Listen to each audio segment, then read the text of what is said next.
Shalom. First and foremost, I want to give all praises, honor, and glory to Yahweh, Bahashem, Yahweh Shai, Bahashem, Rakah Kodash. Double honors to the elders and the apostles of Great Millstone, and peace and blessings to the elect.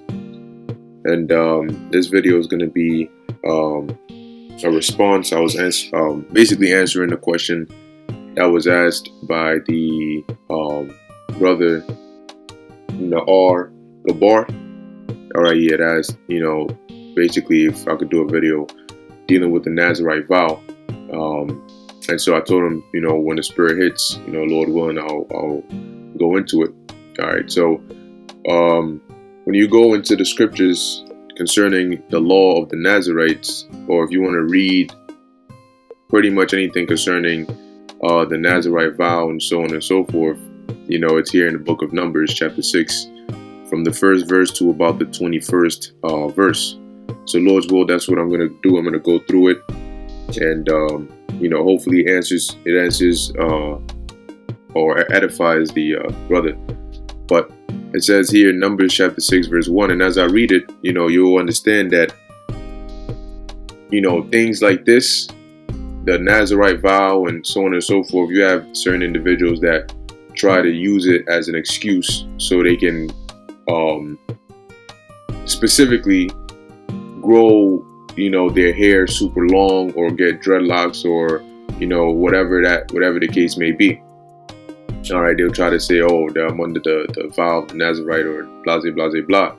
But when you actually read in Numbers the 6th chapter, as we're going to, the requirements and the process of the ritual, that's not something we can do now, here and now. Okay, because as a part of this Nazarite vow, from beginning to end, there's certain things you have to do that we can't do today in this day and age. Okay, and one of the key parts, well, let's just read it. So this is Numbers chapter 6 verse 1. It says, and the Lord Yahweh spake unto Moses, saying, speak unto the children of Israel, and say unto them, when either man or woman shall separate themselves to vow a vow of a Nazarite, to separate themselves unto the Lord, because that's what you would be doing. You would be separating yourself, or consecrating yourself, setting aside yourself unto the Lord. Okay, meaning there's certain requirements or stipulations that you would have to be under for a certain period of time. Now, as we read through, you had those that would go take the vow of a Nazarite, and it would be for a certain period of time. But then you also had those that were dedicated unto the Lord from birth. Okay, like John the Baptist, like Samuel, like Samson. Okay, and in Samson's case, it was specifically told his parents, that they're not supposed to cut his hair, or have him have anything, dealing with the fruit of the vine, right? So strong drink and wine and so on and so forth. So verse 3 says, he shall separate himself from wine and strong drink, and shall drink no vinegar of wine or vinegar of strong drink, neither shall he drink any liquor of grapes, nor eat moist grapes or dried. So anything pertaining to, and it's not just wine, but when you go into strong drink, it's anything like that can intoxicate you, right? Because in the ancient world, wine wasn't the only form of an alcoholic or intoxicating drink. Even in Ghana, you have different forms of alcohol that is not just wine, because there's natural ways to get different kinds of alcohol. And I pulled up a tab here. When you look up palm wine in Ghana, I believe the term is akpetashi, right? So for those of you who speak the Ghanaian tongue, you know what that is, or if you're familiar with it, and it says here, palm wine is known by several local names. Is an alcoholic beverage created from the sap of various species of palm tree, such as palmyra, date palms, and coconut palms. It is known by various names in different regions and is common in various parts of Africa, the Caribbean, South America, South Asia, Southeast Asia, and Micronesia. So this is, you can have strong drink that's not wine, right? So as it says here, you're not supposed to drink wine or strong drink or vinegar of the wine, which when you look up vinegar of the wine, it says in wine, much of the vinegar that may be in wine is produced by a bacteria known as acetobacter, if I'm saying that right. It says this microorganism is naturally everywhere, on the skin of the grape, floating in the air, on your wine making equipment. This acetobacter consumes the alcohol and creates acetic acid, okay, otherwise known as vinegar. So let's just make sure we get this right. Pronunciation: acetobacter. Acetobacter. Let's play that. Acetobacter. Okay, acetobacter. So going back to number 6, so you're not supposed to drink that. You're not supposed to drink strong drink. You're not supposed to have vinegar of the wine, vinegar of strong drink. You're not supposed to drink any liquor of grapes. You're not supposed to eat grapes or raisins, because raisins are dried grapes. Verse 4 says, all the days of his separation he shall eat nothing that is made of the vine tree, from the kernels to the husk. All the days of the vow of his separation there shall no razor come upon his head. See, so this is the part where, people try to use, if I'm under the vow of the Nazarite, then, I could grow my hair long. But you come to find out, they're not even doing it right, number one. And number two, they're not even regarding the others. They'll be drinking, left and right, here and there, drinking all manner of things. Okay. Now it says, until the days be fulfilled. So there will be a set time. Damn, that plane is close. That's a big ass plane. What? That is unusual. Wow, that's crazy. Salakia. But it says here, all the days of the vow. Man, that was weird. That plane is way too low. It says all the days. All the days of the vow of his separation, there shall no razor come upon his head. So you're supposed to let your hair grow until the days be fulfilled. So for that period of time that you would be under that vow, you would let your hair grow, right? You wouldn't cut it. You wouldn't drink any strong drink or anything pertaining to the vine, the grapes, all of that. It says until the days be fulfilled, in the which he separateth himself unto the Lord. He shall be holy, and shall let the locks of the hair of his head grow. All the days that he separateth himself unto the Lord, he shall come at no dead body. And the locks are not talking about dreadlocks, okay? Because let's look up the word locks. Let's see. He shall let the locks. It says parai. It says hair, long hair of head, locks. Okay, it's not really telling us anything here, but let's look it up here. Locks of hair. Let's see. I'm looking for where I found it. I believe it's in. Let's see. Let's look it up in the blue letter, because there's a actual, when you read in the book of Judges, locks, dealing with Samson, when you actually look up the word locks, it tells you that it was a braid, right? If thou weavest the 7 locks of my head with the web. Now let's look that up. The 7. All right, locks. Right, it says braid, right? Plait, right? So when they plait your hair, they're braiding it. Okay, so the locks is not talking about dreadlocks. The locks is talking about braids. Okay, and that, like when your hair is growing long, that's how you maintain it. So, if you don't want to have it in that afro and it's growing super long. Okay, so it says, so he shall let the locks of the hair of his head grow. all the days that he separateth himself unto the Lord, he shall come at no dead body. So you're not supposed to, come near, touch none of that, any dead body.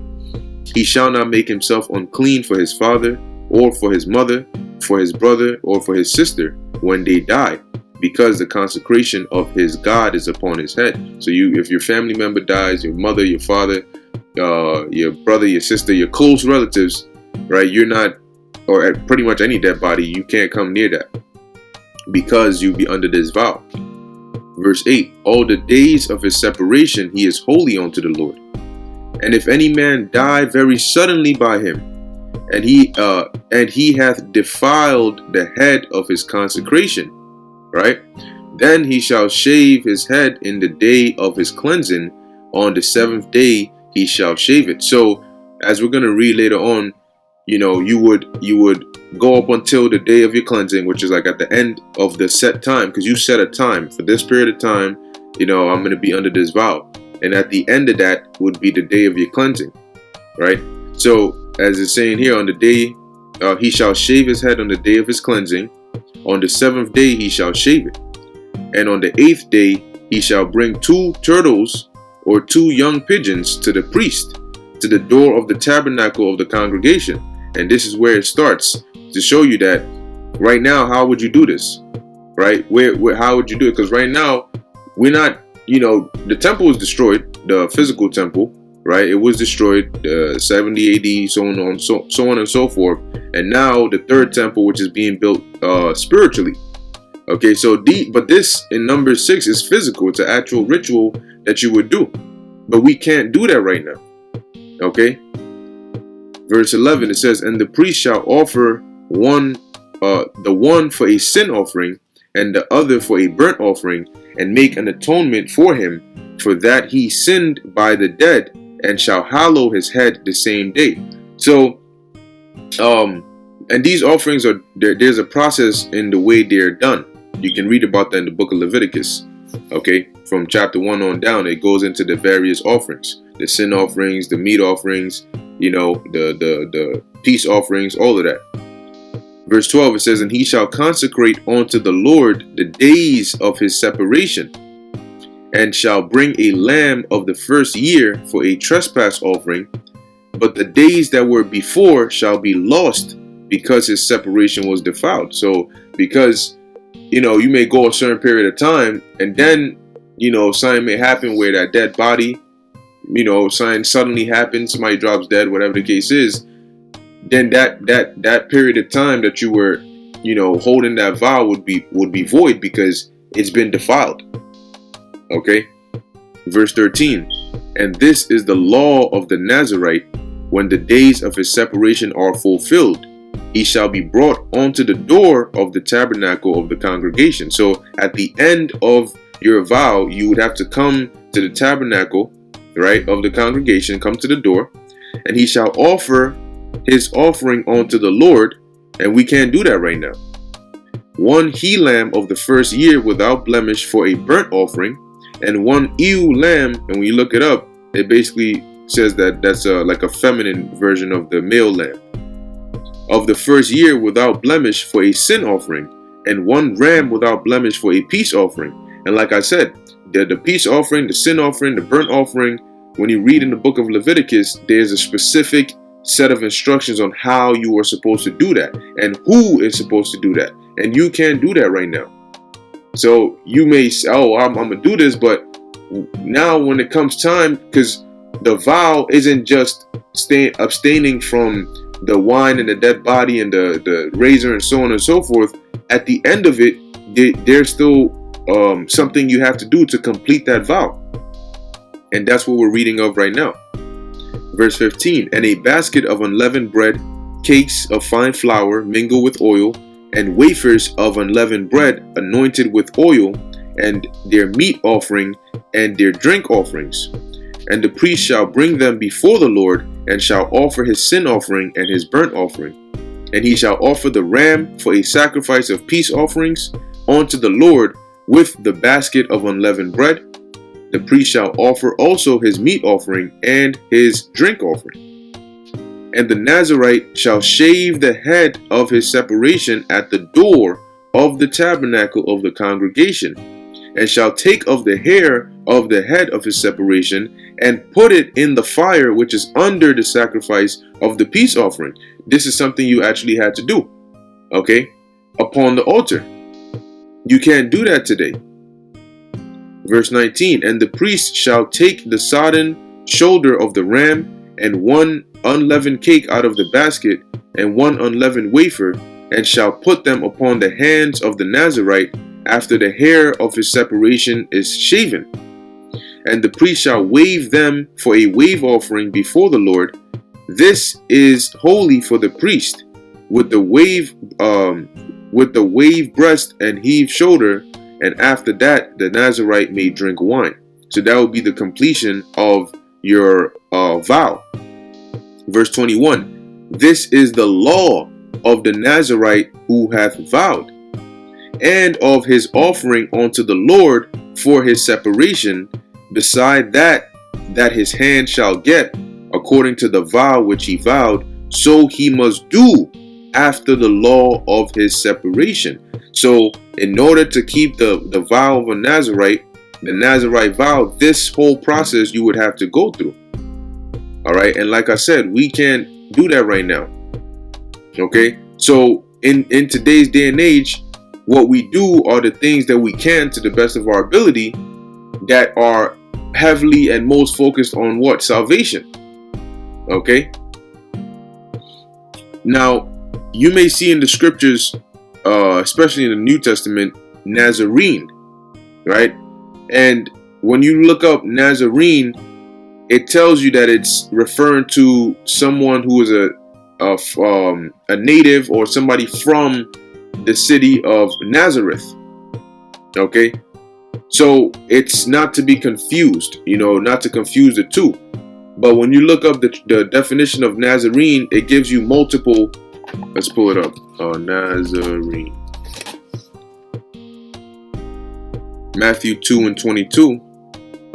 It says, and he came and dwelt in a city called Nazareth, that it might be fulfilled which was spoken by the prophets, he shall be called a Nazarene.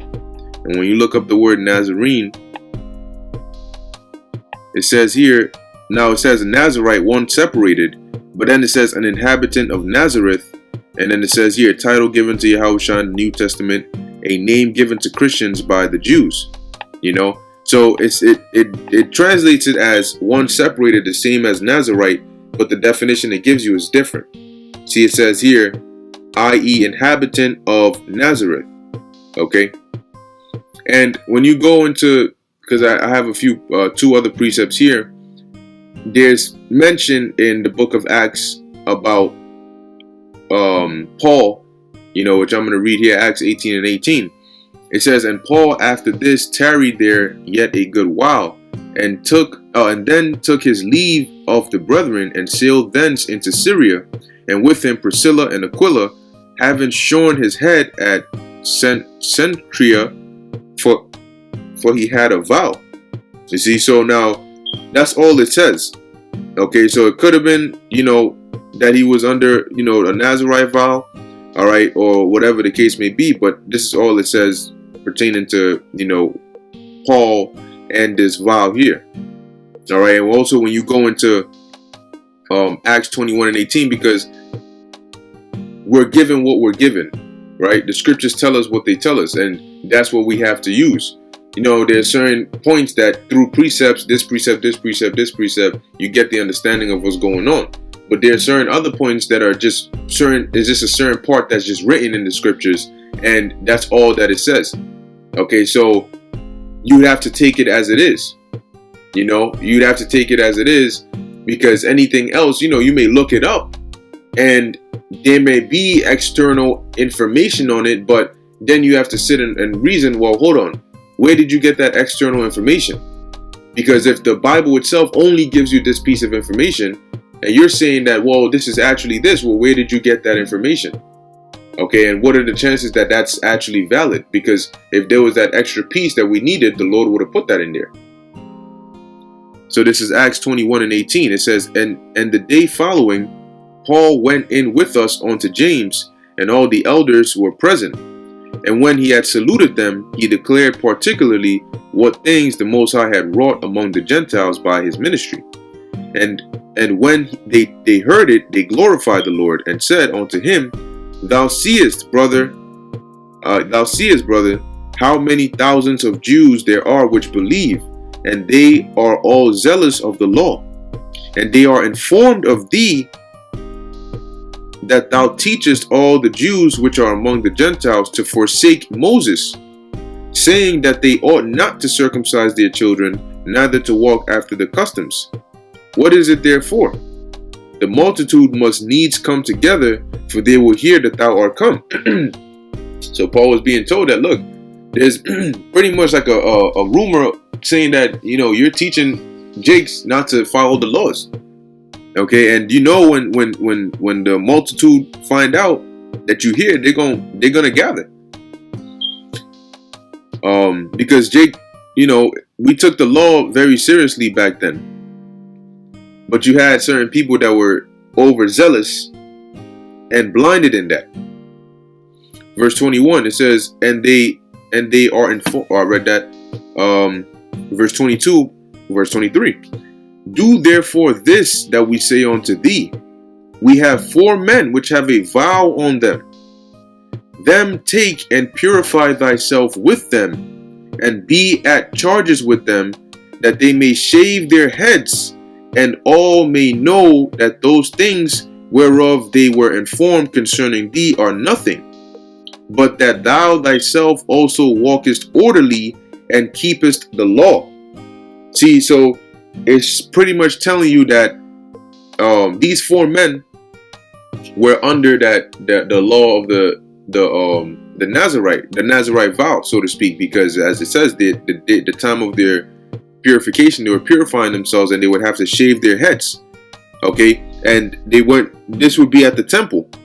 You see, they would have to shave their heads, and it says what? That thou keepest the law. So they were telling Paul, go and partake in this, so that people may see that you're not, because they think you're teaching people to forsake the law of Moses, but when you do this, they can see that, look, you even keep the laws. So what law is this? This is what we read in Numbers, the 6th chapter.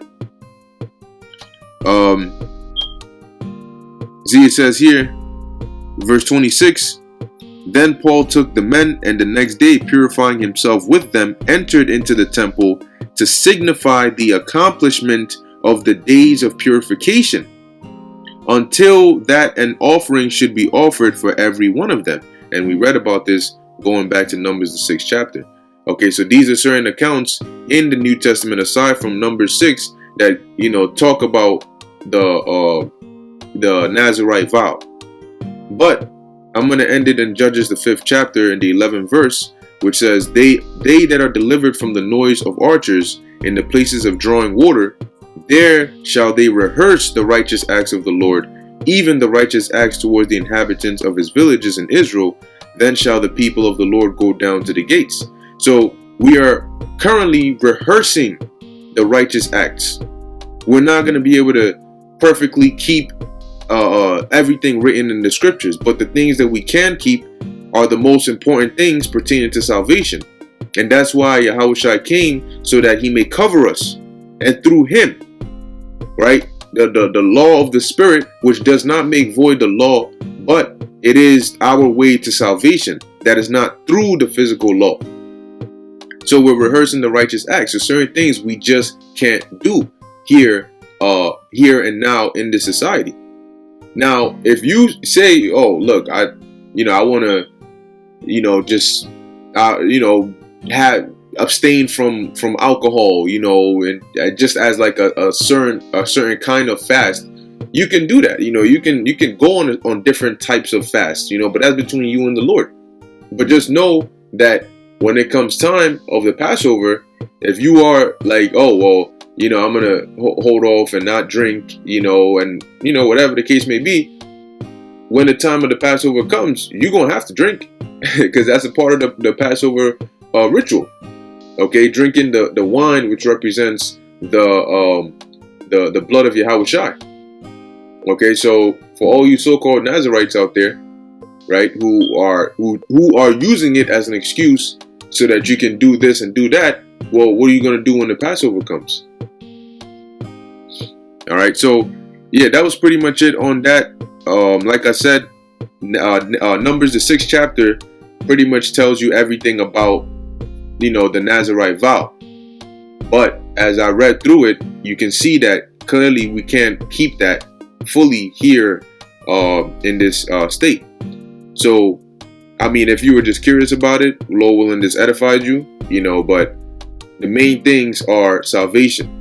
So the things pertaining to salvation, learning the scriptures, knowing what you got to do, going out and teaching, if that's your lot, those are the things that we are really to be focusing on, and ultimately prophecy. So with that, I hope this was edifying unto the elect. In closing, I want to give all praises, honor, and glory to Yahweh, Bahasham, Yahweh Shai, Bahasham, Rakha Kodash. Until next time, Shalom.